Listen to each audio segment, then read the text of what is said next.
Buenas tardes con todos los participantes a esta última sesión, ¿no? De este curso que se está dando.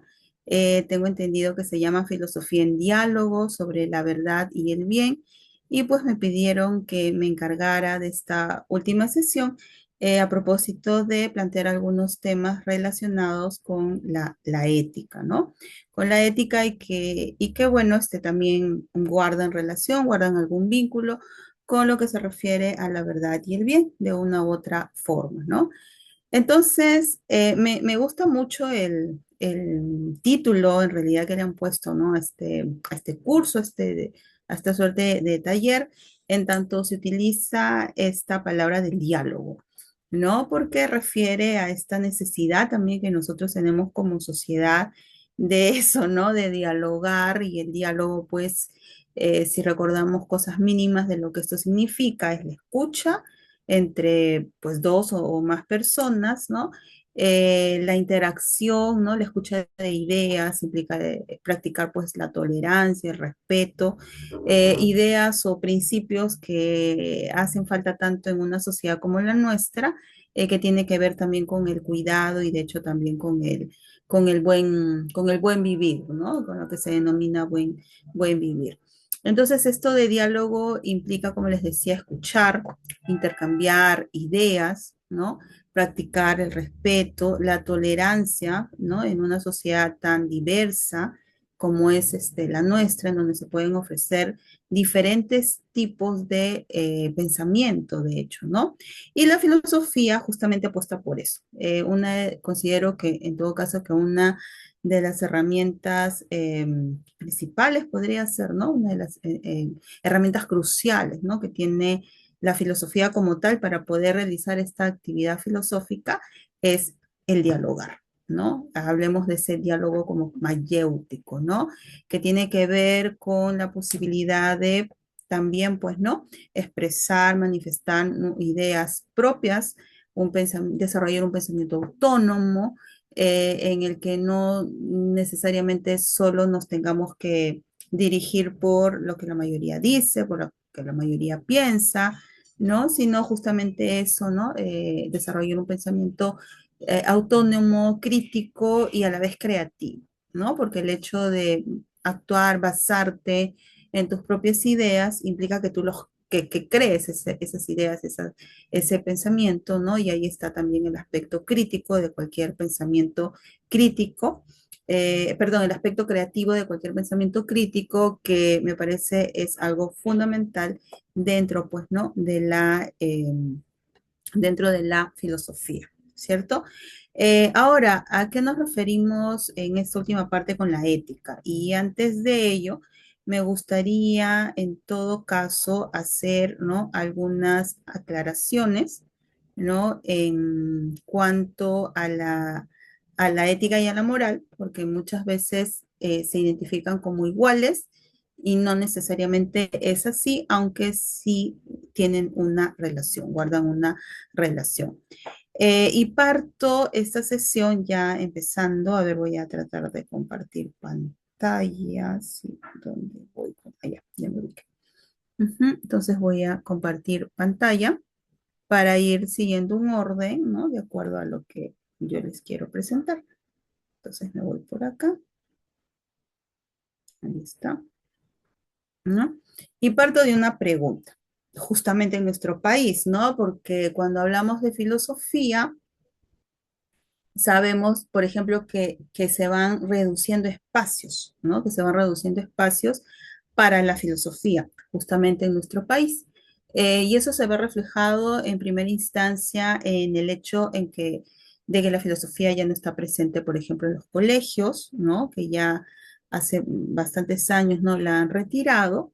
Y bueno, al margen, no es el tema de discusión ahora esto, ¿no? De las responsabilidades que también los que estamos comprometidos con la filosofía tenemos, ¿no?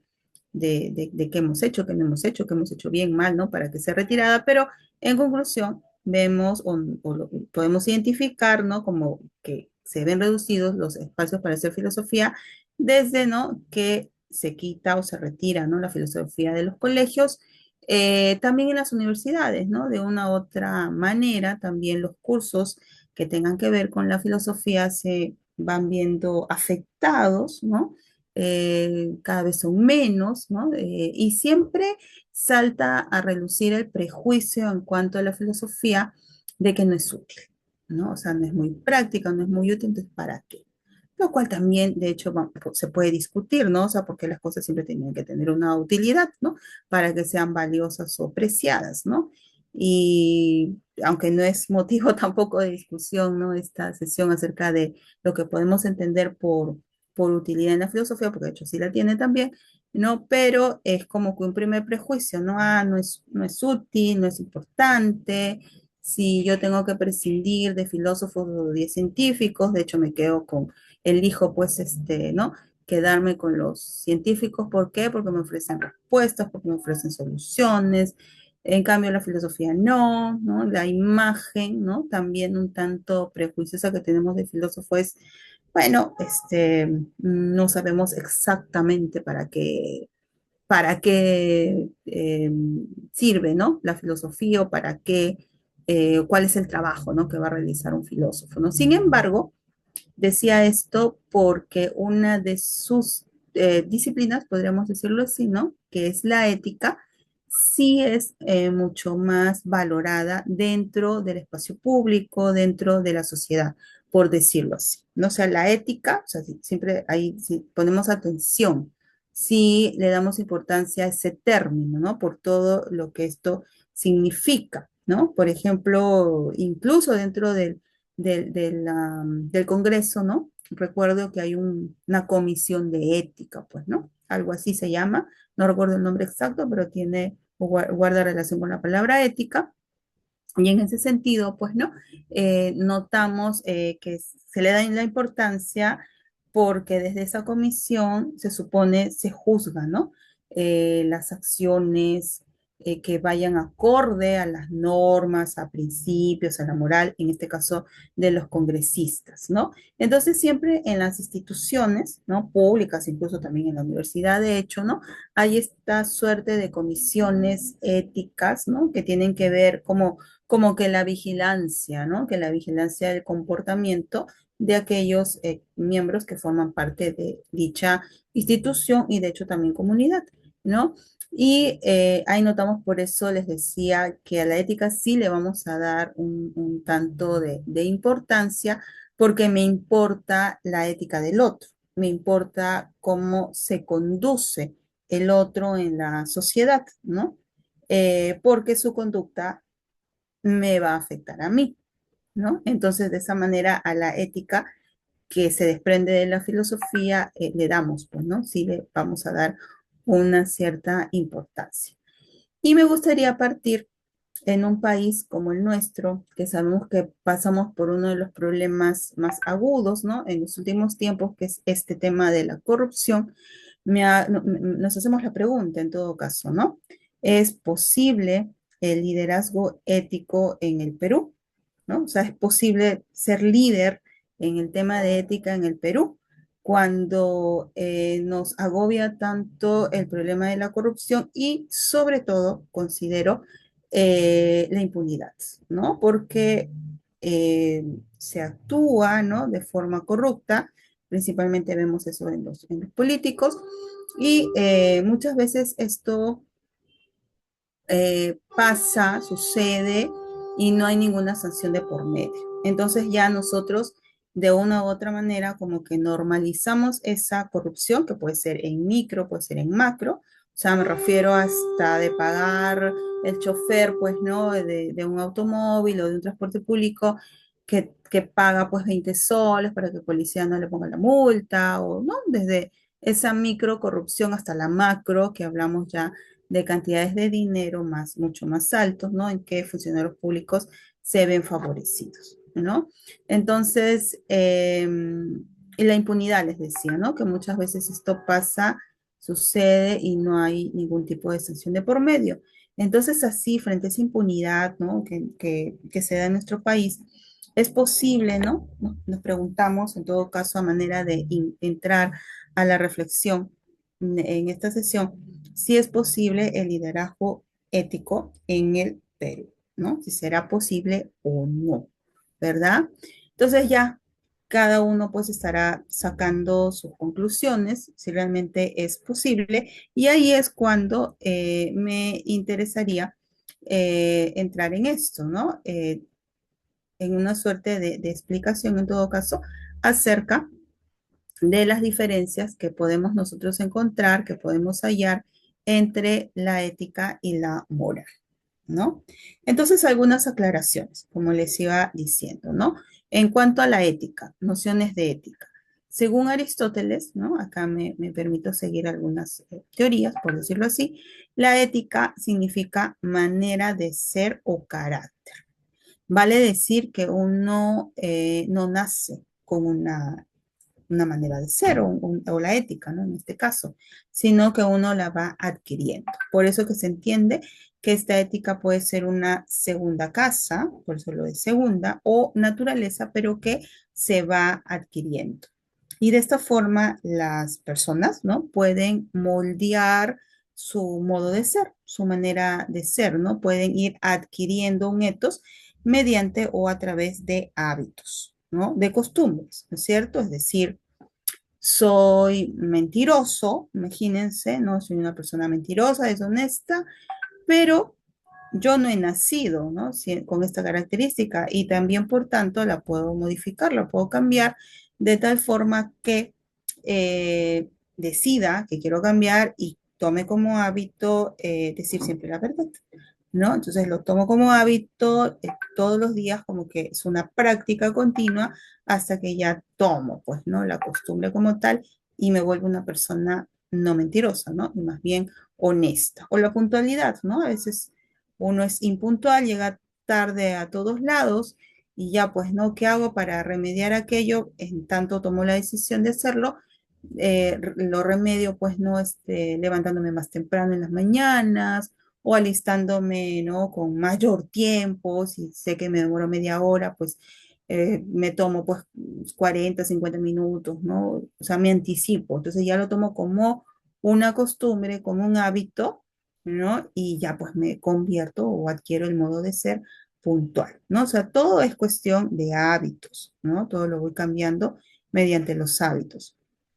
Actualmente, la ética se entiende como una disciplina filosófica que se encarga de reflexionar racionalmente acerca del fundamento o de los mandatos y juicios morales, ¿no? O sea, razona acerca de los juicios o mandatos morales, en síntesis, ¿no? O sea, la moral justamente es la moral si hay una suerte de mandamientos, por decirlo así, o de principios que uno debe de cumplir, ¿no? De acuerdo a una moral, por ejemplo, la moral cristiana, ¿no? Lo tenemos en los 10 mandamientos, por ejemplo, ¿no?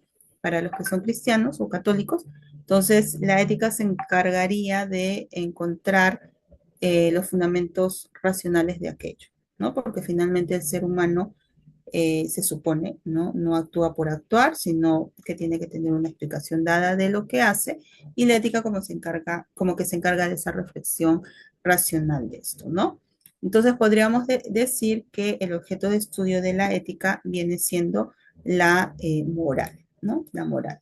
Y desde esa mirada, la ética se va a interrogar, ¿no? Se va a hacer una serie de preguntas, de manera de reflexión también, acerca del origen, por ejemplo, de la esencia, ¿no? De cómo las personas actúan moralmente, ¿no? Cuáles son el origen, la esencia de sus prácticas morales, cómo han adquirido, por ejemplo, la idea de bueno, de malo, de justo, de injusto, ¿no? Cómo las hemos ido adquiriendo o cómo se han ido constituyendo, construyendo dentro del espacio público, ¿no?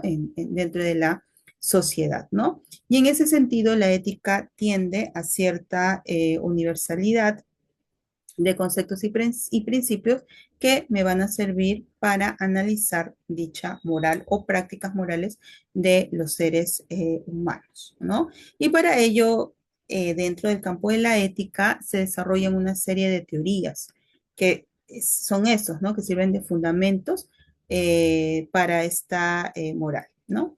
Y eso es lo que constituye la reflexión filosófica como tal. sea, esas teorías, ¿no? Que se van dando. Esas teorías que de repente ustedes han conocido, ¿no? Em, o han escuchado, ¿no? Cómo son esto de la ética teleológica, ¿no? De Aristóteles, la ética deontológica de Kant, ¿no? Entre otras, ¿no? Creo que esas son las más conocidas, ¿no? Que podemos encontrar, pero pues existe una diversidad también de teorías éticas, ¿no? De teorías que permiten fundamentar los principios morales, ¿no? Muy bien, entonces hasta aquí con lo que es ética. Y luego tenemos la moral, ¿no? Nociones o aclaraciones acerca de lo que podemos entender como moral, ¿no? Sobre ello, ¿no? Entonces, la palabra moral proviene de la palabra latina costumbre, y según pues los romanos, la moral efectivamente significa, ¿no? Se refiere a lo de una costumbre, como también manera de comportarse o actuar, ¿no? O sea, es muy parecido a lo que estamos viendo con la ética, ¿no? Las costumbres efectivamente también se van a alcanzar mediante la repetición de actos, ¿no? Levantarse temprano, ¿no? Si quiero ser madrugador, ¿no? Levantarme temprano para llegar también a tiempo a mi clase o a mi trabajo, ¿no? Entonces voy adquiriendo ese hábito, esa costumbre, ¿no? Esa costumbre. Y pues, ¿no? De esa forma, ¿no? Vamos adquiriendo ese actuar o esa práctica moral, ¿no? En base a esa costumbre. Sin embargo, actualmente moral y costumbre no significan lo mismo. La moral más bien se entiende como la que es establecida por un grupo social, ¿no? O sea, por ejemplo, una sociedad, ¿no? Una comunidad, ahí comienzan a constituir o comienzan a entender, a construir en todo caso, ¿no? La idea de lo que es bueno, la idea de lo que es malo, sus principios morales, como lo que nos enseñan desde el colegio en el Imperio del Tahuantinsuyo, ¿no? El no seas ladrón, no seas mentiroso, no seas ocioso, ¿no? Que eran los principios morales, ¿no? Del imperio que nos enseñan desde niños, ¿no? Entonces, eso lo constituye el grupo social como tal y como ya lo aceptan, ¿no? Aquel que incumple dicha moral, ¿no? Puede ser pues sancionado, ¿no? Porque se supone que de por medio hay cierto acuerdo, ¿no? Han convenido, ¿no? En que esto lo determinamos como principios morales que se deben de seguir. Y desde allí, pues, ¿no? O bien se premia también, si sigo dichos principios, o bien, pues, ¿no? Se sanciona o se castiga, ¿no? Y por eso la moral como que representa el ideal de una sociedad, ¿no? A donde como que debemos apuntar, de acuerdo a cómo tenemos que comportarnos, los que estamos dentro de ese grupo social, y desde allí, pues, ¿no? Permite el funcionamiento de esa sociedad en el sentido de que permite la sana convivencia, ¿no? Porque si yo sé que mi vecino tiene principios morales y que los sigue de acuerdo a lo que ha valorado el grupo social, ¿no? Pues yo me voy a sentir en confianza, ¿no? De tener un vecino, por ejemplo, que siga el principio que no sea ladrón, ¿no? Entonces tengo un vecino honesto, puedo tener la confianza de no estar guardando con su celo mis cosas, ¿no? Porque no, nada se va a perder, una cosa así, ¿no? Porque mi vecino es honesto, no es ladrón, ¿no? Entonces permite en ese sentido, a eso me refiero con funcionamiento, con una convivencia, ¿no es cierto? Y también, pues, ¿no? Que las personas se interrelacionen, ¿no? De manera también, podemos decir, pacífica, ¿no? Lo que entendemos como una convivencia buena, ¿no? La moral también, pues, ¿no? Varía, de acuerdo, también tenemos que tener en cuenta la diversidad social, perdón, la diversidad cultural, ¿no? La diversidad cultural, la mirada, pues, ¿no? De cada sociedad, de cada comunidad, de cada aldea, pueden ahí constituirse diferentes tipos de moral también cuando hacemos el análisis a partir de la historia o también, ¿no? Apelando a esta diversidad cultural, ¿no? Vemos diferencias que puede haber en cuanto nosotros construimos nuestra idea de moral, ¿no? Entonces, podríamos de alguna manera decir que esta moral es relativa de acuerdo al contexto cultural, ¿no? En ese sentido dado, ¿no? Y la moral responde más a la práctica, se relaciona más a la práctica porque la entendemos al día de hoy como un tipo de conducta en todo caso, ¿no? Yo les invitaría, ¿no? Ahora que he tratado de hacer unas aclaraciones acerca de la ética y la moral, vamos a ir notando semejanzas, ¿no es cierto? Pero también, de hecho, diferencias, ¿no? Entre ambas, entre ambos conceptos, ¿no?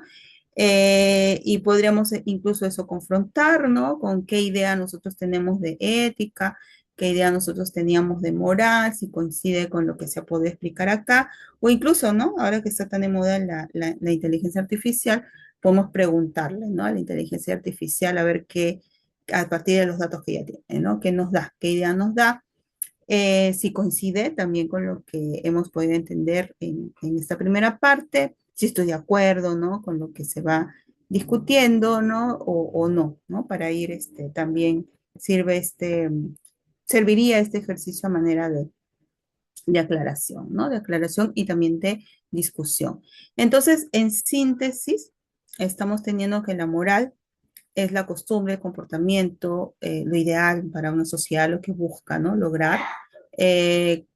Por ejemplo, si se cumple con la promesa de defender un país, si se cumple con ir a la guerra y dejar mis compromisos familiares, ¿no? Es lo moralmente aceptable, ¿no?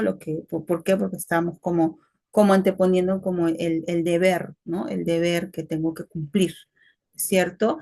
La ética, sobre todo, teoriza o reflexiona acerca del comportamiento o conducta moral, como estábamos diciendo, ¿no? Su objeto de estudio es la moral, la conducta moral, y busca crear, ¿no? Una serie de teorías que permitan fundamentar dicha actuación moral. Desde allí es donde uno se puede formular preguntas, ¿no?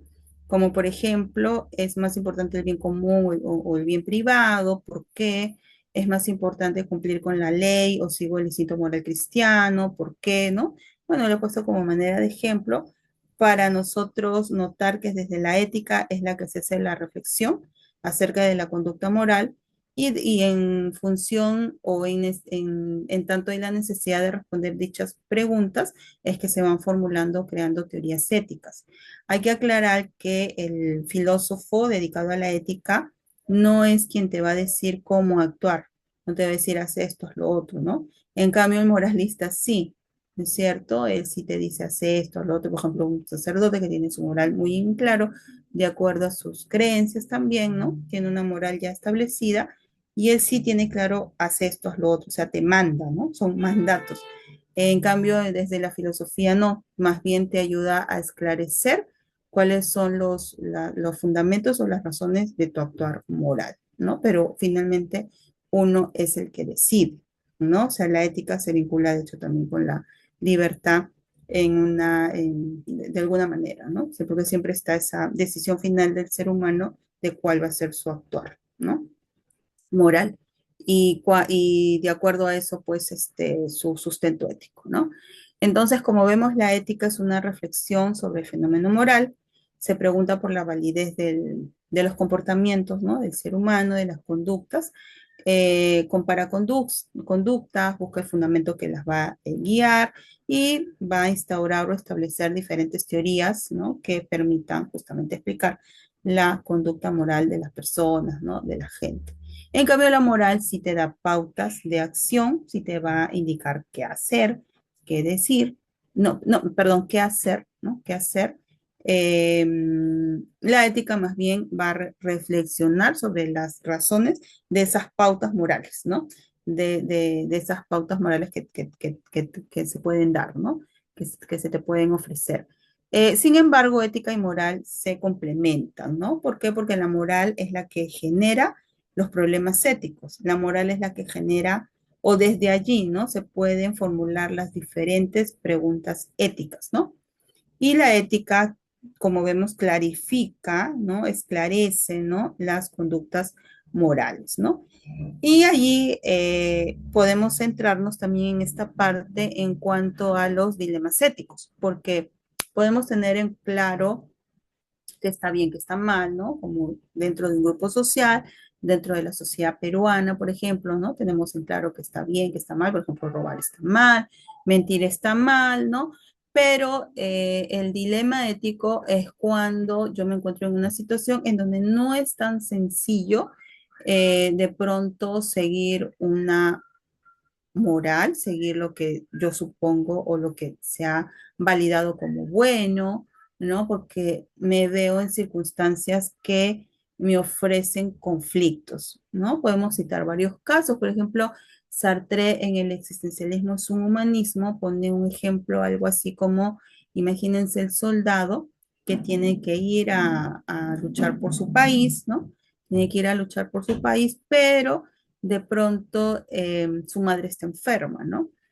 Muy enferma. Entonces, por un lado está mi deber que tengo que cumplir como soldado de ir a luchar por mi país, defender a mi patria, pero si yo lo hago, dejo a mi madre enferma. Entonces la conciencia ahí, pues, ¿no? O incluso el señalamiento de las demás personas, porque pueden decir qué clase de hijo es, qué mal hijo, cómo deja a la madre enferma, ¿no? Y lo otro es, si más bien se queda con la madre, dicen, pero qué mal, no cumplió con su deber, ¿no? Por, que de defender a la patria, qué sé yo, ¿no? Entonces ahí son un dilema porque es difícil la situación que, ¿no? Por la que va a atravesar, ¿no? Es difícil la situación en la que se enfrentan, ¿no? Y por tanto también va a resultar bastante difícil poder decidir, ¿no? En ese sentido. Entonces ahí viene el conflicto. ¿Qué hago? Porque cualquiera de las dos decisiones por las que yo opte me llevan a una problemática, ¿no? O sea, dejar a mi madre, ya me quedo con mi madre, pero dejar mi trabajo y así, ¿no? Y las personas alrededor juzgan también, ¿no? O un policía, imagínense, que tiene la orden de cumplir en el apoyo, ¿no? De un desalojo, ¿no? De una casa. Ya se ha demostrado, tienen que desalojar, pero de pronto cuando va al desalojo se da cuenta que la ocupan, no sé, niños huérfanos, ¿no? O es un lugar donde le dan ayuda, les prestan ayuda a niños huérfanos, ¿no? Entonces, ¿qué hago, no? Si yo cumplo mi deber como policía y hago las diligencias que me corresponden para desalojar, entonces, ¿qué voy a dejar a niños huérfanos así en la calle, ¿no? Sin ningún tipo de auxilio? Y si digo, apelo a mi, de repente, moral cristiana también, ¿no? O al sentimiento de la solidaridad, ¿no? Entonces, digo, no, empatizo con ellos y no cumplo mi deber, pero también lo otro me va a traer problemas, ¿no? Y también señalamientos y también, pues, no cumplir con tu trabajo se supone que es algo malo, ¿no? Entonces, así, esos son como los dilemas, situaciones complejas en las que cuesta mucho tomar, pues, ¿no? Una decisión, ¿no? Porque lo que está bien resulta que parece que no está tan bien, ¿no? O se supone decir mentiras está mal, pero ¿qué pasa? Pues no, si le tengo que decir a seguramente han escuchado mucho ese ejemplo, ¿no? De las mentiras blancas, ¿no? Si tengo que mentir, este a un niño, imagínense que tiene cáncer terminal, que ha pasado por muchas quimioterapias, ¿no? Y que ya él tiene la esperanza de haber vencido, pues, no esta enfermedad tan penosa y tan difícil, ¿no? De afrontar, que es el cáncer, ¿no? Imagínense. Y la madre, creo que por ahí escuché alguna noticia, se me está viniendo así como la reminiscencia, ¿no? La reminiscencia. Que la madre, pues, ¿no? Le miente al hijo, ¿no? Y le dice, sí, sí, has vencido al cáncer y estás sano, y cuando es mentira, ¿no? Pero le dice esa mentira para que como que el niño viva sus últimos meses, ¿no? Tiempo, o pase su último tiempo de vida feliz, ¿no? Sin complicaciones, sin pensar más en la muerte, ¿no? Entonces, pero mentir está mal, pero ¿cómo le miento a mi hijo, ¿no? Y así. Entonces, eh, esos son los tipos de dilemas, ¿no? Y ahí es cuando se confrontan la conducta moral, ahí es cuando la ética me permite de uno no resolverlos, pero sí llevarnos a esa reflexión, ¿no? Entonces volvamos al Perú, que es justamente la pregunta que yo ponía como al inicio, ¿no? Si realmente se puede ser un líder ético en el Perú y nos volvemos a hacer la pregunta, ¿no? ¿Cómo ser un líder ético en el Perú? ¿No? ¿Cómo poder serlo? ¿No? ¿Cómo ejercer ese liderazgo ético en nuestro país frente a situaciones, por ejemplo, en la que tenemos que para nadie es una sorpresa, ¿no? A expresidentes presos, ¿no? A expresidentes presos. Bueno, esta ya noticias pasadas, ¿no? Porque acá lo tengo que actualizar. Bueno, Alberto Fujimori en prisión, que ya murió preso. Alejandro Toledo prófugo, pero que ya actualmente está preso también, ¿no? Alan García con impedimento del país, que finalmente, pues, no, se suicidó, ¿no? Por no afrontar, ¿no? Este problema legal o esta investigación, ¿no? Ollanta Humala también investigado, que finalmente fue preso también, o está preso, y la esposa, pues, ¿no? Con asilo político, ¿no? En Brasil. Y PPK también, ¿no? O Pedro Pablo Kuczynski, ¿no? Con detención preliminar, ¿no? Que también su caso creo que ya está en pleno juzgamiento, ¿no? Entonces, refrescamos un poco la memoria y vemos qué vergonzoso, ¿verdad? Estas circunstancias que pasamos en el sentido de que nuestros expresidentes salen con este tipo de problemas legales, ¿no? Y Martín Vizcarra, ¿no? Que ahorita también actualmente está preso, ¿no? No recuerdo exactamente los años. Castillo, ¿no? También se uniría, ¿no? A esta lista tan deshonrosa en realidad, ¿no? De los políticos, de expresidentes presos, ¿no? Entonces parece que la corrupción, ¿no? Porque todos están investigados de una u otra manera con casos que los vinculan a la corrupción, ¿no? Entonces parece una práctica normal, ¿no? En nuestro país. Y también se me vienen a la mente frases que se popularizaron en algún momento como roba pero hace obra, ¿no? Roba pero hace obra. Entonces como que normalizamos, decimos, bueno, sí, roba, está bien, ¿no? Ya sabemos, no es sorpresa, lo va a hacer, ¿no? Roba pero hace obra. O sea, roba, pero un poquito también comparte con los que gobierna, ¿no? Porque hace obra, por ahí una pista, por ahí un parque, qué sé yo, pues, ¿no? Construye por ahí a medias un hospital, qué sé yo, algo de obra hizo, ¿no? Claro, puentes que después se caen, claro, ¿no? Pero hace obra, ¿no? Entonces eso fue muy sonado en algún momento y parece que la corrupción, por eso les decía, parece una práctica tan normal que ya pues la naturalizamos, ¿no? La normalizamos, ¿no? Ayer, creo anteayer, ¿no? Está también esta noticia del presidente regional del Callao, que también está no habido, ¿no? Y con un allanamiento en su casa, ¿no? Entonces, ahí vemos también, ¿no? Y de qué se le acusa también de corrupción, de favorecer determinadas empresas, parece que ser creadas, inventadas también, ¿no? Que ganan, pues, este, mucho dinero en los contratos que obtiene con el Estado y que, bueno, ya, ¿no? Parece que ahí está la corrupción, ¿no? Porque algo le cae también, ¿no? Al funcionario que está ahí de por medio facilitando que ganen, ¿no? Esos contratos. Entonces, en un país así, ¿cómo poder, ¿no? ¿Cómo poder ser un líder ético, ¿no?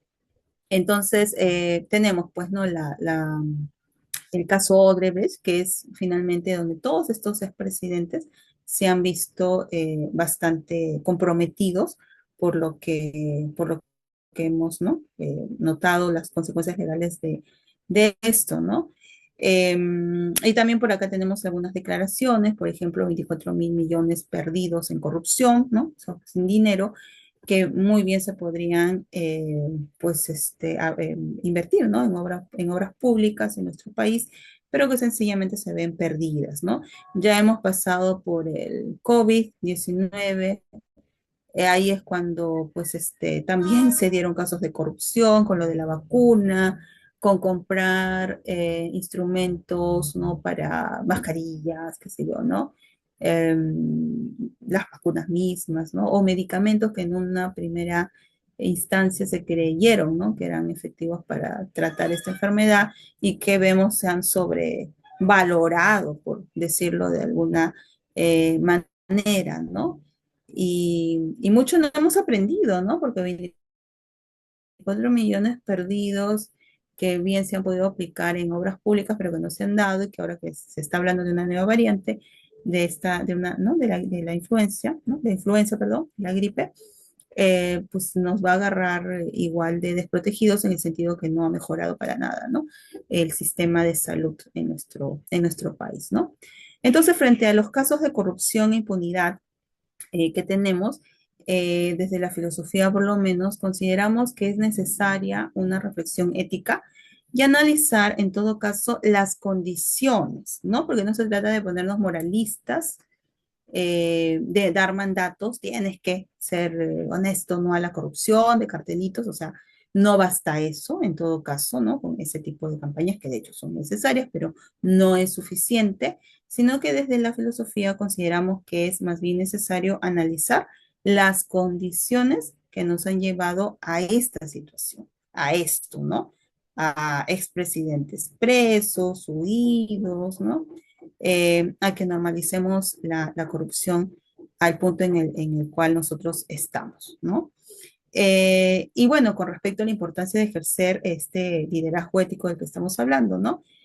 Aquel que decida y actúe de acuerdo, o sea, lo entendemos como aquel que pueda actuar, decidir acorde a valores morales y éticos en relación con el bienestar de todos. Porque finalmente el corrupto es aquel que desde un cargo, ¿no? O un funcionario, ¿no? Busca beneficiarse, pero él solo, ¿no? Él y de repente su entorno más cercano, ¿no? O sea, busca un beneficio para él y quizá para su entorno más cercano, ¿no? Entonces, eso se contrapone totalmente a lo que constituye el bien común, buscar no mi bien personal, sino el bienestar, pues, ¿no? De todos, ¿no? De todos. Entonces, es posible actuar así, o sea, es posible actuar de acuerdo a valores morales, éticos, acordes o buscando el bien común, ¿no? Pues pareciera que es lo que como país anhelamos, ¿no? O hasta se convertiría en un ideal o lo que buscamos en el político ideal, por decir así, ¿no? Pero por una u otra razón no lo cumplimos, ¿no es cierto? Entonces, ¿qué tan responsable, o no lo logramos, ¿no? ¿Qué tan responsables, qué tanto tenemos que ver nosotros también para la situación que se da en nuestro país, ¿no? Porque algo de responsabilidad también tiene que haber, ¿no? Entonces, nos preguntamos qué tan fácil es actuar de acuerdo a la ética, ¿no? ¿Qué tan sencillo es actuar? En el campo, por ejemplo, profesional, se toman todo el tiempo decisiones que afectan, me refiero, por ejemplo, acá en el aspecto médico, por ejemplo, ¿no? Pero puede ser un aspecto, ¿no? Lo podemos aplicar a cualquier tipo de profesional, pero siempre estamos tomando decisiones, ¿no? Eh, en este caso, el personal de salud que afecta al paciente, que afecta también a recursos médicos, a la confidencialidad, ¿no? Referidos pues, los diagnósticos, ¿no? El estado de salud de cada persona, etcétera, ¿no?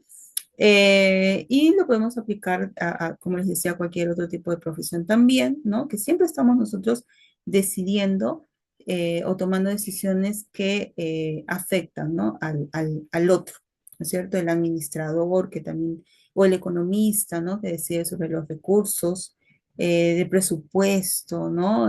Cuánto se va a dar, imagínense, ¿no? Desde el Ministerio de Economía, ¿no? Cuánto se va a destinar a la salud, cuánto a la educación, a las universidades públicas y así, ¿no? O sea, siempre se están de una u otra manera tomando decisiones, pero dichas decisiones también el ingeniero, imagínense, ¿no?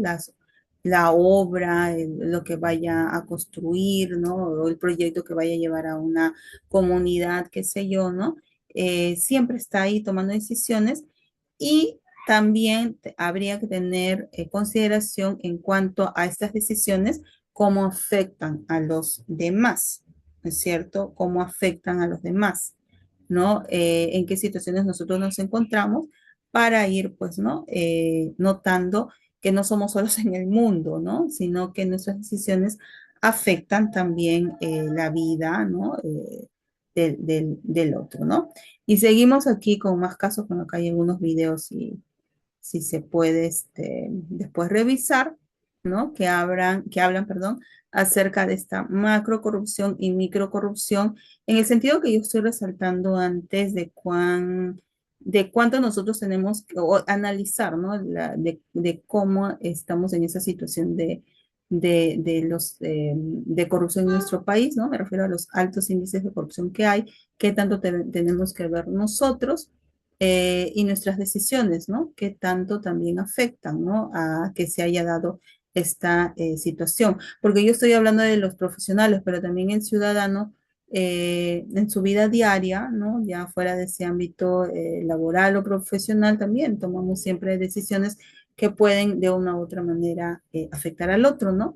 Desde hacer mi cola y no saltármela, ¿no? Desde no pagar la coima al policía para que no me ponga una papeleta, desde no hacerme el vivo, ¿no? La criollada como nosotros conocemos, ¿no? Y ahí es cuando hago referencia a esta macro corrupción y a la micro corrupción también, ¿no? Porque la macro corrupción es cuando hablamos de esas cantidades muy altas, ¿no? De dinero cuando se ve comprometido, ¿no? Los casos de corrupción y la microcorrupción también en nuestro día a día, ¿no? Que tanto nosotros hacemos o no, ¿no? Desde, no sé, hacerme el vivo y no pagar el pasaje, ¿no? En la combi, en el bus, ¿no? Para y ahorrarme, pues, ¿no? El sol, los soles, ¿no? Que pueden, desde encontrarme 10 soles y no preguntar si a alguien se le cayó, ¿verdad? O quién es su dueño. Y uno diría, ay, pero estamos para 10 soles o 20 soles, pero todo cuenta. Al fin y al cabo, uno, cómo es ético, cómo se debe comportar, ¿no? En las diferentes situaciones de la misma manera o no. Entonces ahí hablamos de macro, micro corrupción y nosotros pues qué tan no corruptos o honestos somos también en nuestra vida diaria, podríamos decirlo, ¿no? Por eso les ponía por aquí estas cifras, aunque no se van viendo muy bien. Perdón, pero aquí más o menos se veían las cifras de corrupción en cuanto a funcionarios denunciados a nivel de las regiones de nuestro país y se llega como que a una conclusión preliminar, ay, perdón, ¿qué dice? A una conclusión preliminar de que corrupción hay en todo, pues, ¿no? En todo el país, ¿no? En todo el país. A ver, bueno, ya, hasta aquí, ¿no? Hasta ahí, ¿no es cierto? Y por ahí puse también un artículo de un periódico, ¿no? Para reflexionar, eso, si pueden revisar, ¿no? Esos comentarios, esos columnistas, ¿no? Que reflexionan sobre esta temática, ¿no? Entonces, los actos de corrupción conllevan a decidir desde una situación de poder, por ejemplo, un cargo, para conseguir un bienestar personal, como lo estaba explicando, o individual, dejando de lado el bien común. ¿Cómo entendemos, pues, no, desde esta perspectiva, cómo entendemos al hombre, a la sociedad, a la virtud, al bien común? ¿Están relacionados, no? O sea, como estamos hablando del bien común, entonces estoy partiendo de la idea de que el hombre vive, ¿no? Dentro de una sociedad, ¿no es cierto? Y dentro de esa sociedad, desde el pensamiento griego, o haciendo referencia al pensamiento griego, se buscaba que los ciudadanos sean virtuosos y que actúen siempre buscando el bien común, ¿no? Principalmente los políticos, ¿no? De ahí que Platón formula esta idea del rey filósofo, ¿no? Que justo lo traigo a colación aquí, ¿no? Para Platón, por ejemplo, la virtud, ¿no? Es algo así como una suerte de conocimiento, de sabiduría con la que se ha de actuar, ¿no? El hombre virtuoso, dice, se desprende de su cuerpo y lo material para purificar su alma, ¿no? Según la idea o la noción de virtud que tenía el propio Platón, ¿no?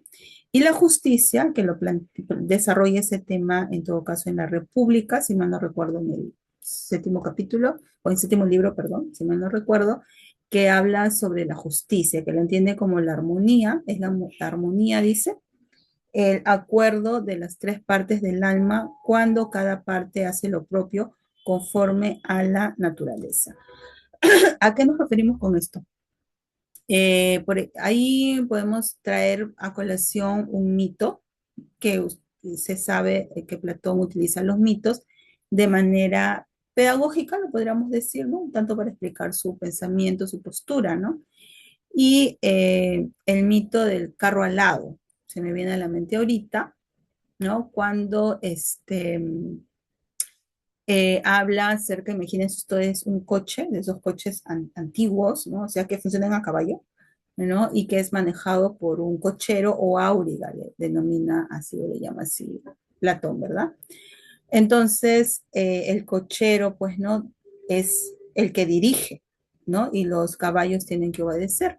Y cuando los caballos no quieren obedecer o así como que se quieren poner rebeldes, pues el cochero tiene hay que utilizar incluso su látigo, ¿no? Para imponer su autoridad. Pero queda claro que el que conduce dicho coche es el cochero, pues, el áuriga, como se dice, ¿no? Entonces, esa idea o esa analogía la aplica con el alma, porque para Platón existe como que tres partes, ¿no? La parte racional, la parte sensitiva, podríamos denominarlo, la parte irascible, por ahí también está, ¿no? Para darnos una idea, ¿no? Entonces tenemos pasiones, tenemos apetitos propios del cuerpo, ¿no? Tenemos sensaciones y todo lo demás, ¿no? Y es parte de, pero quien debe dominar es la parte racional, dice Platón, ¿no? Entonces, pero a veces la parte irascible, la parte sensitiva, como que se quieren volver como esos, como los caballos rebeldes, ¿no? Díscolos, que no quieren obedecer y te quieren más bien dominar a ti, ¿no? Y ahí la racionalidad es la que se tiene que imponer, ¿no? Y así a latigazos agarrar a las otras partes, ¿no? Eso es la armonía perdón, para Platón. Eso es la armonía, el equilibrio, ¿no? El equilibrio que tiene que haber entre las tres partes, que tienen ahí que coexistir, pero una, ojo, es una sola la que manda, no las otras partes, ¿no? De lo contrario, había un desarreglo o un desequilibrio total, lo cual me lleva a la injusticia, ¿no? Lo cual me lleva a la injusticia. El desorden, ¿no? Es la injusticia en ese sentido dado. Y esto lo aplica en su pensamiento de sociedad, porque para él la sociedad está constituida también por tres tipos de hombres, ¿no? El hombre de bronce, el hombre de plata y el hombre de oro. Y ustedes ya notan que hay ahí cierta jerarquía, ¿no? Hablando, lo notamos nada más hablando del metal, ¿no? Por lo que están compuestos. Entonces, el hombre de bronce, ahí encontramos nosotros a los artesanos, ¿no? A los agricultores, ¿no? Todos los que tienen que ver con el trabajo manual, podríamos decir, ¿no? Y que constituyen hasta la base económica de la sociedad. Y luego está los de plata, y que se destacan por una virtud que es la valentía, ¿no? Y que están encargados de defender, porque son valientes, son como que los soldados de la sociedad, porque son los que defienden la sociedad, ¿no? Defienden el territorio, qué sé yo, ¿no? Entonces son los soldados, son valientes, ¿no? Tienen esa virtud. Y luego está en el oro, ¿no? En el hombre de oro encontramos a el filósofo, ¿no? Porque es aquel en donde tiene la virtud principalmente de la sabiduría, ¿no? De la sabiduría, de la búsqueda esta, ¿no? Del conocimiento, de regirse por principios racionales ante todo, ¿no? Y de la búsqueda del bien común. Entonces, ¿en qué sentido está ese desequilibrio? Por ejemplo, el agricultor, imagínense, ¿no? Que quiera hacer las veces de soldado, no puede, ¿no? O sea, no está preparado no tiene esa virtud de la valentía, ¿no? Que tiene, por ejemplo, el soldado. Entonces, si tú lo mandas a que haga las veces de un soldado, no lo va a poder hacer y va como que desequilibrar todo, ¿no? Y así, o sea, no pueden entre ellos intercambiar sus funciones, ¿no? Porque las funciones las adquiero dentro de la sociedad de acuerdo a la virtud que tengo, ¿no? Y la educación por eso también tiene que ser distinta. La educación del filósofo, del hombre de oro, es más cuidadosa, ¿no? Porque está preparando al filósofo y como en él predomina la racionalidad sobre todo y la sabiduría, para Platón, ¿no? Es él el que debe gobernar, por eso habla del rey filósofo, es él el que tiene que gobernar, ¿no? ¿Por qué? Porque tiene esa visión. de siempre regirse por principios racionales y la búsqueda del bien común, ¿no? Entonces, dentro, lo justo, ¿no? Acorde a esta armonía que se da, lo justo es que ese rey filósofo sea el que gobierne, pues, ¿no? El que conduzca, ¿no? A la sociedad. Los demás, cada uno tiene que estar en la función que le toca cumplir porque es lo justo, la armonía, ¿no? O sea, yo no le puedo pedir a mi corazón que haga las veces de riñón. No, tienen virtudes distintas, ¿no? Y si uno decide intercambiar al otro, imagínense qué pasaría con mi cuerpo, ¿no? Viene un desequilibrio, viene una enfermedad. Acuérdense que la enfermedad en esta época estaba relacionada también con el equilibrio, ¿no? Para Aristóteles, la virtud, en todo caso, depende de las circunstancias. Es algo aprendido y su importancia radica sobre todo en ponerla en práctica, ¿no? Que este tema él lo desarrolla en la Ética Nicómaco, en donde, parafraseándolo, indica que la virtud no es tan importante saber la teoría, sino sobre todo practicarla.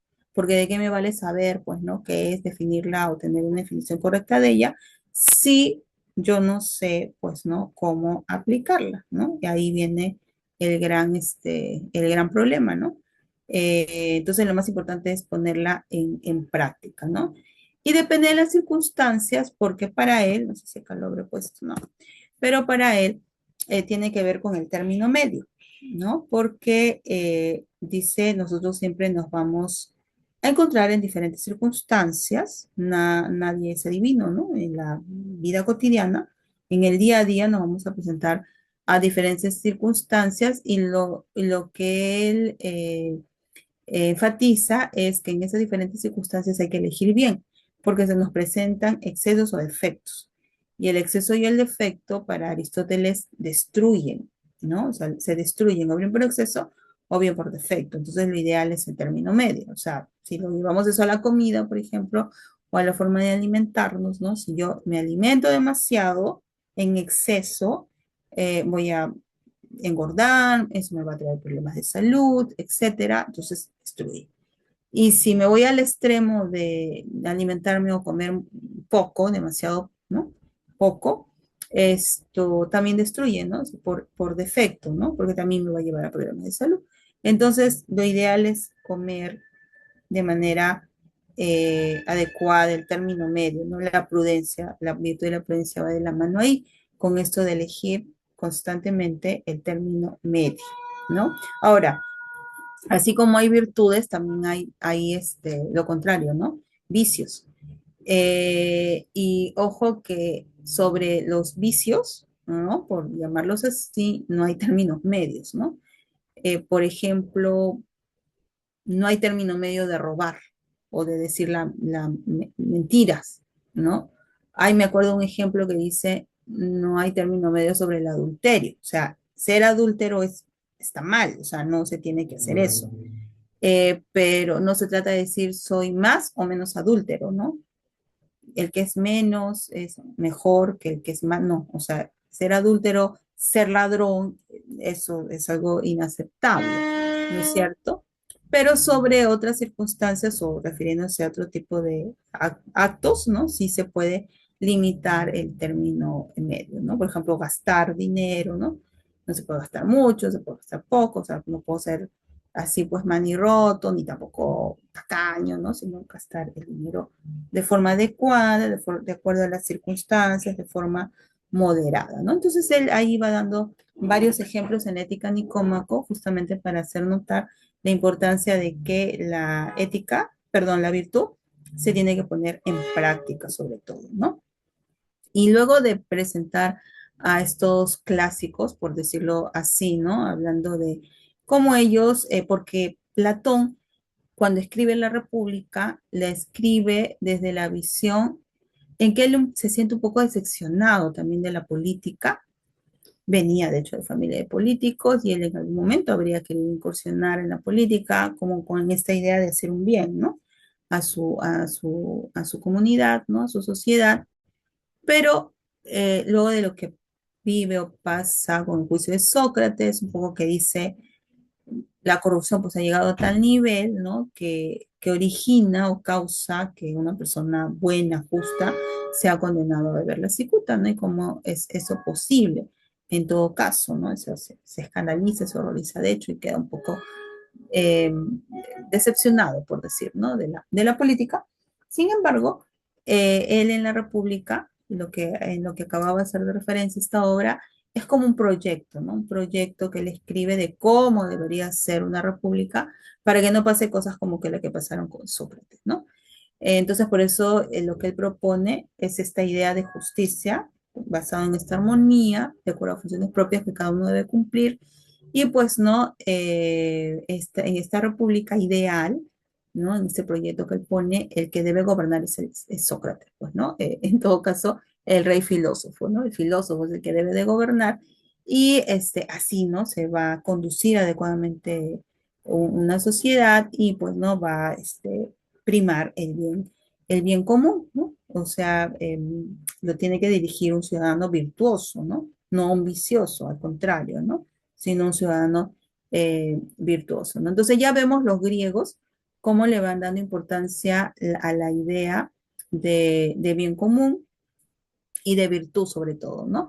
Porque Aristóteles también en esa misma línea, si nosotros recordamos en la política, cuando él habla de su entendimiento que tiene sobre la sociedad, utiliza la analogía del cuerpo, Aristóteles, ¿no? Y dice, imagínense que mi mano, ¿no? Por algún accidente sale de mi cuerpo, ¿no? Se separa. Imagínense, ¿no? Un choque, qué sé yo, y se separa. Y en función de eso, pues no dice, esa mano fuera de mi cuerpo ya no es mano, dice Aristóteles, no es un pedazo de huesos, carne, piedras, llámenle lo que quieran, pero mano ya no es mano en tanto está unida a mi cuerpo, ¿no? Entonces el hombre dice, es igual, el hombre es hombre en tanto está dentro de una sociedad. Fuera de ella no lo es, será un dios porque ya no necesita nada más, es autosuficiente, o una bestia, ¿no? Porque ya no tiene racionalidad, logos, nada, ¿no? Pero hombre ya no es. Es hombre en tanto está dentro de una sociedad, ¿no? Y dentro de esa sociedad también se adquiere una función propia que tiene que cumplir, ¿no? Justamente para el bien común, ¿no? Porque refiriéndonos a esa idea de cuerpo, ¿no es cierto? Esta idea de cuerpo, el bien común del cuerpo es, por ejemplo, la salud, ¿no? O sea, bien común porque vamos a decir así, como que le beneficia a todos, no solamente un órgano o dos, ¿no? Sino a todos los órganos. Entonces, el bien común es la salud. Entonces, ¿de qué le vale a mi hígado ser egoísta y estar cuidándose si el resto de los órganos está mal? Porque este hígado no vive solito, aislado, ni es autosuficiente. O sea, este hígado vive dentro de un cuerpo, ¿no? Y también se interrelaciona con los demás. Entonces, o sea, hígado, tienes que preocuparte del resto también, ¿no? No te puedes aislar, ¿no? No estás aislado, ¿no? Entonces, el bien común es la salud, le conviene a todos los órganos, ¿no? Entonces, eso se aplica a la sociedad también, pues, ¿no? Busca el bien común, la felicidad colectiva, también algunos lo denominan, ¿no? Entonces, al hombre se le está entendiendo como un ser social, ¿no?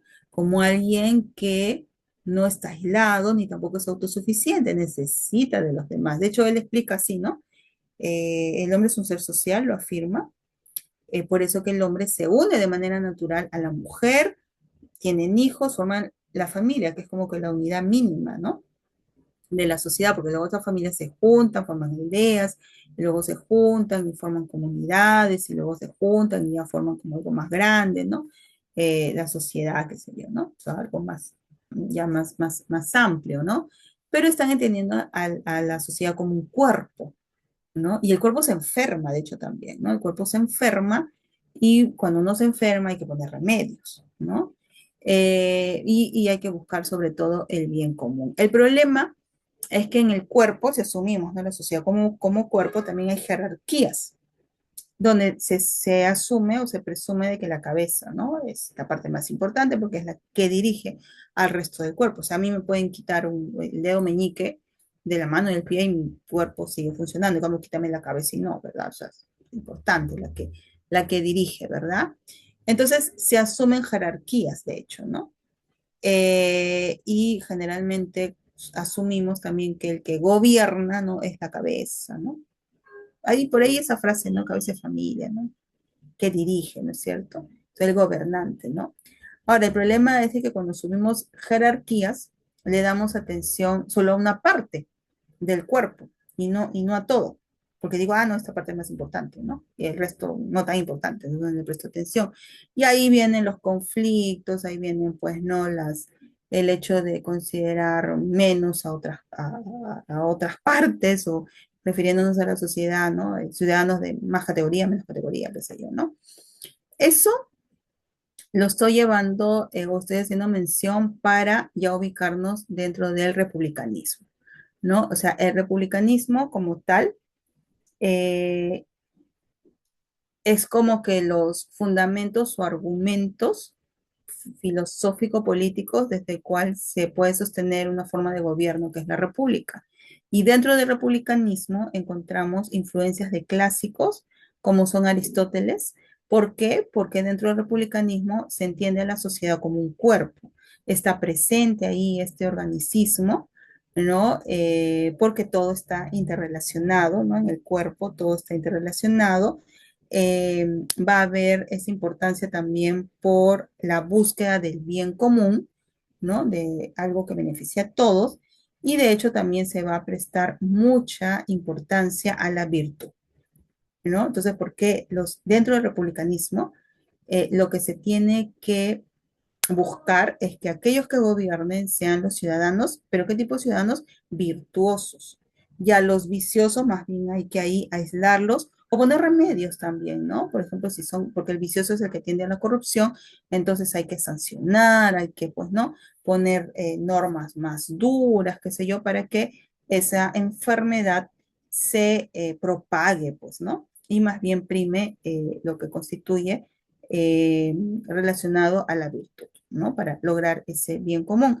Y lo decía porque, como estamos hablando de esto de la corrupción, actualmente, si ustedes pueden notar, y muchos de sus intelectuales también en el aspecto político, puedo mencionar a Manuel, a Manuel a Vidaurre, perdón, a Vidaurre, ay, se me fue el otro, González Paula Vigil, eh, González Vigil, perdón, Paula González Vigil, a Vizcardo y Guzmán también, desde alguna interpretación, se les puede leer como parte de este republicanismo, en el sentido que se refieren a la sociedad como un cuerpo, en el que se debe de buscar prioritariamente el bien común. Eso implica, pues, ¿no? Que los que estén a cargo sean ciudadanos virtuosos, porque también hablan mucho de la importancia que se tiene que dar a esa virtuosidad, ¿no? Entonces, y hablan de la enfermedad, dice, ¿no? Por ejemplo, Vidaurre, ¿no? Una enfermedad que puede tener esta sociedad es la corrupción, ¿no? Van señalando como una de las, hasta González Prada, ¿no? También habla de esta, se hace referencia a esta sociedad como cuerpo, ¿no? Y que se enferma, ¿no? ¿Se acuerdan de esa frase de donde pongo el dedo, ¿no? Salta la pus, ¿no? Pues está enferma, ¿no? Y esa enfermedad justamente es la corrupción, ¿no? Pero también como enfermedad, miren cómo se hace referencia al cuerpo, ¿no? Y enfermedad tiene cura, tiene remedios, ¿no? Y hablan así, en ese lenguaje. Y ponen como también prioridad lo del bien común. Entonces, lo que yo noto, ¿no? Es que esta suerte de republicanismo ha estado muy presente como forma de pensamiento político en muchos de nuestros intelectuales, ¿no? Intelectuales peruanos, ¿no? Esto lo relaciono también, por ejemplo, ya para ir finalizando, con la idea del indio, acerca de cuando bueno, como parte, ¿no? De las reflexiones filosóficas que se han hecho dentro de la filosofía latinoamericana, peruana, ¿no? Acerca de la pregunta de si el hombre es un indio o un animal, recordando la disputa entre Bartolomé de las Casas, ¿no? Y Sepúlveda, ¿no es cierto? Si realmente el hombre es un hombre, el indio, perdón, es un hombre o no, es un hombre o un animal, ¿no? Bartolomé asume un discurso de defensa, asumiendo que el indio es un hombre, y Sepúlveda que no, ¿verdad? No lo defiende para nada el indio, ¿no? Sino que lo considera más bien como un animal, ¿no? Esto es importantísimo de señalar porque notamos una de las primeras reflexiones filosóficas que provoca, ¿no? El hecho del encuentro o desencuentro para algunos, ¿no? De estas dos culturas, ¿no? Me refiero como nos denominaron, ¿no? A los indios y a los españoles, ¿no? Pero producto de ese encuentro de estas dos culturas, ¿cómo se da esta reflexión filosófica a el hecho de que se ven obligados los españoles a repensar acerca de la condición humana, fuera de que también hay un asombro frente a la naturaleza americana por la diversidad de especies que encuentran, ¿no? Y también los lleva a preguntarse si esta naturaleza que están viendo acá, esta naturaleza americana es la misma que la europea o es distinta, y si es distinta, ¿quién la creó? ¿No? Y si estas especies que veo yo nunca había visto un cuy, nunca había visto una alpaca, entonces ¿de dónde salieron? ¿Quién las creó? O sea, les lleva a una serie de preguntas que ya se enmarcan dentro de la filosofía natural, por decirlo así, ¿no? Y lo que llama mucho la atención a los españoles también es la diversidad, y esta diversidad también la identifican como caos, porque como es una población tan diversa y tan distinta de maneras de pensar, entonces, pues no, por ahí Acosta manifestaba, ¿no? Acá una ley no puede ser una y la misma durante mucho tiempo, ¿no? Porque todo el tiempo están cambiando. Entonces las leyes también hay que cambiarlas, ¿no? Esto me lleva, por ejemplo, a la reflexión que se hace, por ahí tenemos a Diego de Avendaño, entre Acosta también por ahí está, ¿no? Por ejemplo, con respecto al uso de la coca y al uso del chocolate. ¿A qué me refiero? Estamos ya dentro de lo que se llama el probabilismo, ¿no? El probabilismo que son como los fundamentos de nuestra conducta moral. Dentro, yo considero, ¿no? Del virreinato peruano. ¿Por qué he puesto acá el uso de la coca, el uso del chocolate? Por ejemplo, cuando nos tratan de evangelizar, traen la idea del ayuno, ¿no? Se supone que en el ayuno uno no debe de consumir más que líquidos, ¿no? Lo elemental para la vida, y que de ninguna manera puedes tener algún tipo de consumo de alimento que te dé placer, ¿no? O algo así, porque estás en ayuno, estás en una penitencia, ¿no? Y los indios ya convertidos, ¿no? Supuestamente estaban haciendo su ayuno, pero de pronto consumían chocolate, ¿no? Líquido, puede ser también, ¿no? Entonces están cumpliendo con que están solamente consumiendo algo líquido, pero sabemos el deleite que produce y todo lo que dispara en nuestro cuerpo, ¿no? El consumo de chocolate, la dopamina, qué sé yo, pues no, que da placer. Entonces, por la época, estamos hablando entre el siglo XVI y XVII, se, las diferentes órdenes religiosas estaban en contra de que durante el ayuno puedan consumir chocolate, ¿no? Pero los jesuitas eran más flexibles, ¿no? Y les daban ese permiso. Y las demás órdenes religiosas se escandalizaban y los llamaban herejes a estos jesuitas, ¿no? Pero ellos eran más flexibles porque decían, queremos conseguir más adeptos, ¿no? Para que se conviertan a la religión católica y no quitarles el uso del chocolate que era tan tradicional, por decirlo así, dentro de los mexicanos, los que ahora son los mexicanos, ¿no? La Nueva España.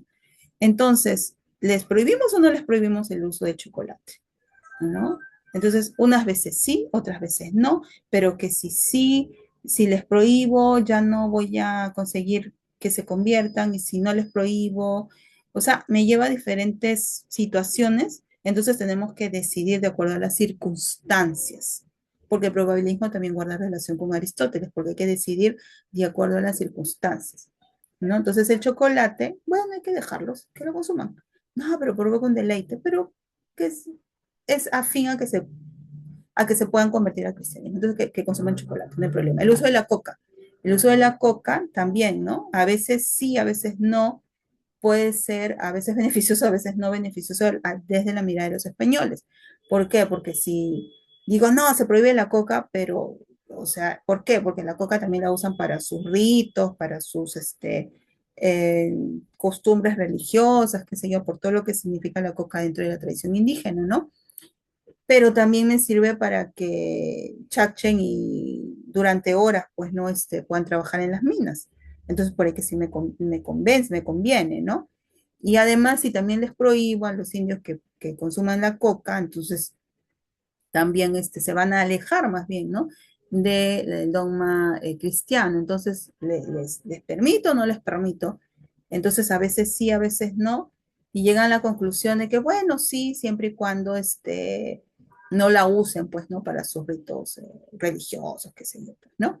Entonces ahí vemos el probabilismo, porque uno viene con la idea o viene de repente con una idea absoluta de decir, no, prohibido el uso de la coca, pero de acuerdo a las circunstancias ya se abre la probabilidad, por eso el probabilismo, no la probabilidad que en ciertas circunstancias sí puede usarse y en otras no. Y eso me lleva también a la pregunta si los indios deben ser o no bautizados, ¿no? Porque en principio primero se pensaba, no, no deben ser bautizados.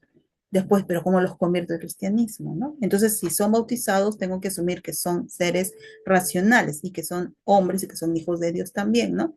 Pero también eso me abre la posibilidad de reconocerles derechos políticos, ¿no? Derecho a la igualdad, a la libertad, a la propiedad de su tierra, al, qué sé yo, ¿no? Al pensamiento, que son seres racionales y qué sé yo, ¿no? Entonces, vemos que como consecuencia de esto, la idea de bueno o malo, de lo que se debe o no se debe hacer, no está del todo definido, sino depende de las circunstancias. Y en todo caso, dentro de la discusión colonial respecto al probabilismo, se tiene solo en consideración o se llega a la conclusión de que solo Dios sabe la verdad absoluta y el bien absoluto y el hombre a lo más se aproxima, ¿no? Pero no, no puede ir más allá. Entonces, el problema de esto, de este probabilismo, ¿no? Que funcionó en su momento, pero que ha persistido a lo largo de nuestra tradición, es que nos lleva a la posibilidad de romper reglas, ¿no? O sea, la indeterminación, como no todo está definido, determinado absolutamente, entonces esa indeterminación nos invita al rompimiento de reglas. Bueno, está prohibido la coca, pero para tal circunstancia sí, para tal circunstancia no. El chocolate para esta situación sí, para esta no. Entonces, a eso me refiero, ¿no? Esa indeterminación nos abre la posibilidad de romper reglas, ¿no? Y se dan frases como la ley se acata pero no se cumple, echa la ley, echa la trampa, o lo que decía al inicio, que es roba pero hace obra, ¿no?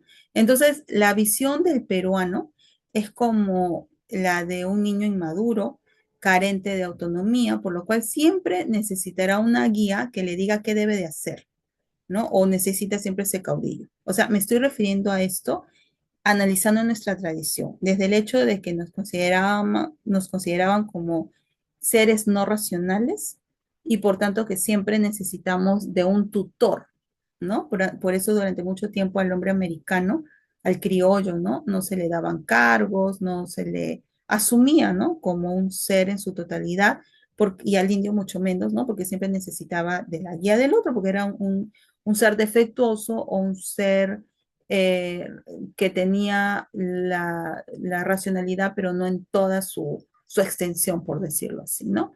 Entonces, eso de alguna manera ha persistido también en nuestra tradición y podríamos, porque estoy ensayando, ¿no? De hecho, una hipótesis, ¿no? Pero podríamos decir que en esta visión también de la sociedad como cuerpo, como, somos como una sociedad también inmadura, que ¿no? Porque el cuerpo también pasa una etapa, ¿no? Hasta que ya llega como que a madurar. Y los que constituyen ese cuerpo social, ¿no? O ese colectivo social como que también ¿no? en gran medida nos asumimos como niños inmaduros, ¿no? Entonces no nos atrevemos al desarrollo de ese pensamiento autónomo y siempre queremos como un caudillo, el outsider que aparezca para votar por él y que nos resuelva todos los problemas, ¿no? Todos los problemas. Con la Capis puse una obra, pero ya por el tiempo la dejo de lado, ¿no? Y en ese sentido, no me parece extraño que los políticos que hablen o propongan medidas autoritarias tengan popularidad frente a los casos de ahora un problema también social que tenemos como es los casos de extorsión, pues, ¿no? La delincuencia que ha subido tanto, salen, pues, ¿no? Que la pena de muerte, que, bueno, medidas que hasta he escuchado el servicio militar obligatorio, ¿no? O sea, medidas que lindan, ¿no? Con el autoritarismo y la mayoría de la población aplaude ese tipo de medidas, ¿no? Que se vislumbran, que aparecen por ahí, ¿no? Son bastante populares. ¿Por qué? Porque a veces es más sencillo seguir lo que dice el otro, ¿no? O seguir lo que me mandan a desarrollar un pensamiento propio, ¿no? Entonces, vemos, ¿no? Que esto nos ahonda más en la problemática. Y en esas circunstancias, una ética deontológica que parte de la idea del deber ser, ¿no? Lo que se debe cumplir siempre, no funciona muy bien en nuestro país, debido a lo que anteriormente estaba mencionando, esto del probabilismo, que se ha extendido y que de hecho que le hemos dado como una interpretación indebida también, en el sentido de que me acostumbro a decidir de acuerdo a las circunstancias, ¿no? Y también de acuerdo a las circunstancias, ¿no? Veo qué más me conviene o no me conviene a mí, y eso me puede llevar también a la posibilidad de romper reglas, ¿no? Se supone que desde la ética deontológica no se rompen reglas, ¿no? O sea, no me paso la luz roja si sea medianoche y no haya policía que me ponga la papeleta, ¿no? O sea, tengo que cumplir con el deber ser, sí o sí, ¿no? Pero en Latinoamérica, en el Perú, no somos tan rígidos, ¿no? O sea, apelamos a ese probabilismo. Ah, depende, ¿no? Depende, pues, de ciertas circunstancias, ¿no es cierto? Y así más o menos en el plano de la ética funcionamos. Pero este incumplimiento de normas, de reglas, ¿no? Me llevan a la posibilidad también de lo que estábamos diciendo, ¿no? De esta corrupción, ¿no? Y claro, igualmente notamos la crisis que nosotros atravesamos, en la cual se hace necesaria este liderazgo ético, actuar de acuerdo a principios morales aceptados por el grupo social, que estén bien fundamentados desde una teoría ética, ¿no? Esa es una prioridad, claro, ¿no? Pero yo lo que quería explicar también es cómo, cómo nuestra tradición nos ha llevado a esta situación en la cual como que normalizamos o no nos hacemos problemas, ¿no? Por incumplir normas, incumplir reglas, ¿no? Que me llevan justamente a esto de la corrupción, ¿no? Entonces ahí sí notamos, ¿no? La problemática y de hecho la necesidad, ¿no? Muy bien, no sé si ya con esto, bueno, me hubiera agradado que se puedan presentar más preguntas, quizá porque por ahí que por tratar de cumplir el tiempo en algunas partes no expliqué muy bien las ideas, pero es lo que en todo caso quería compartir, ¿no? Bueno, muchas gracias y doy por finalizada esta sesión.